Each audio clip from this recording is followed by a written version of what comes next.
have shown you the ground reports of how the Ram temple is being constructed and is going to be erected and ready for inauguration on 22nd of January. But it is not just the main temple that is being erected and constructed. The entire periphery and the entire area, in fact, is going to be completely transformed and developed, with at least 8 other temples that are going to be coming up in that particular area. Along with that, there are also several other developmental projects in this particular premises that are going to be launched and then implemented and constructed, and we can expect in about 10 to 12 months itself that the entire area is going to be completely transformed, so that a devotee coming from anywhere in the world will be able to experience the entire Ram Janmabhoomi. And now let us show you via this map right behind me as to what a devotee coming from anywhere else in the world can really expect when they come to Ayodhya. Now let's start with the main entire campus of the main temple, the Ram Janmabhoomi temple that is being constructed here, in which this is a 3-story temple that is being constructed, made out of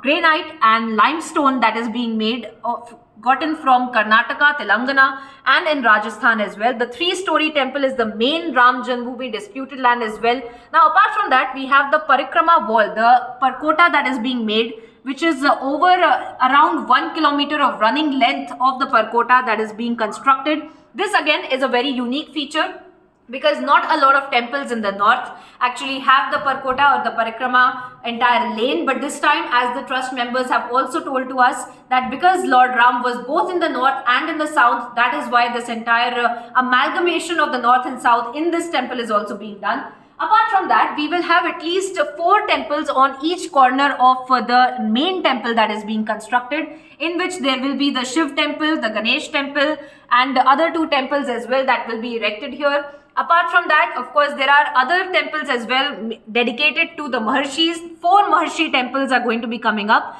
Apart from that, we will have the Jatayu temple and also the Ahilya temple and Shabri temple as well, that is going to be coming up in this particular vicinity. Now all that you see that is green is lush covered forest areas that is going to be completely preserved in this particular piece of land, to make sure that the natural resources are not harmed or harmed at the minimal point, so that the construction can take place without hindering the nature and the natural resources. And on that point, we have also seen how there is a sewage disposal and also electricity and rainwater harvesting. This is going to be made possible in this particular premises, and the reason for this was given by the trust members, that there should not be too much load that should come on the Ayodhya municipality as well, and this entire piece of land should be self-sustaining, so that it doesn't hamper the people in Ayodhya who have been living in the city as well. Now apart from that, we also look at the other parts of this entire premises which we had earlier also.